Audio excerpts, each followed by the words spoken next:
जी नाजरीन, लिए चलते हैं आपको शोबिस की रंगारंग दुनिया में और आपको बताएं कि भारतीय पंजाबी फिल्म इंडस्ट्री की मारूफ अदाकारा ईशा रिकी ने बिलाखर रैपर और गुलकार बादशाह के साथ अपनी जिंदगी से मुतालिक अफवाहों की तस्दीक करते हुए सोशल मीडिया पर जारी तमाम कयासराइयों का खात्मा कर दिया है। गुज़श्ता चंद माह से दोनों के दरमियान ताल्लुकात और शादी की खबरों पर मीडिया और मदाहों में बहस जारी थी।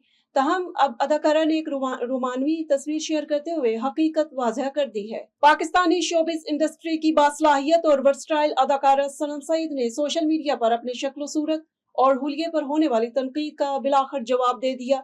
हाल ही में सनम सईद ने आसम यार के show star and style season 5 में शिरकत की, जहां उन्होंने अपने कैरियर और सोशल मीडिया ट्रोलिंग से मुतालिक खुलकर गुफ्तगू की।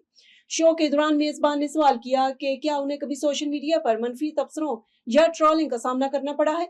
सनम सईद ने कहा कि खुशकिस्मती से उन्हें अपने कैरियर में बहुत कम मनफी रवैये का सामना करना पड़ा है। उनके मुताबिक बाज़ औक़ात लोगों की जानिब से सिर्फ कोजी या खोजी जैसे अल्फाज कहे गए। पाकिस्तानी फिल्म इंडस्ट्री के सुनहरी दौर का जिक्र हो और संतोष कुमार का नाम आए, ऐसा मुमकिन ही नहीं। रोमानवी किरदारों को नई पहचान देने वाली अपनी बावकार शख्सियत और मुनफरद अदाकारी से लाखों दिलों पर राज करने वाले संतोष कुमार को दुनिया से रुखसत हुए 44 बरस बीत गए, लेकिन उनका फन आज भी जिंदा है। 25 दिसंबर 1925 को लाहौर में पैदा होने वाले कुमार का असल नाम सैयद मूसा रजा था।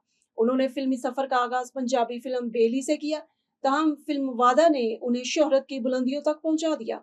इसी फिल्म पर उन्हें पाकिस्तान की तारीख का पहला बेहतरीन अदाकार का निगार अवार्ड भी मिला।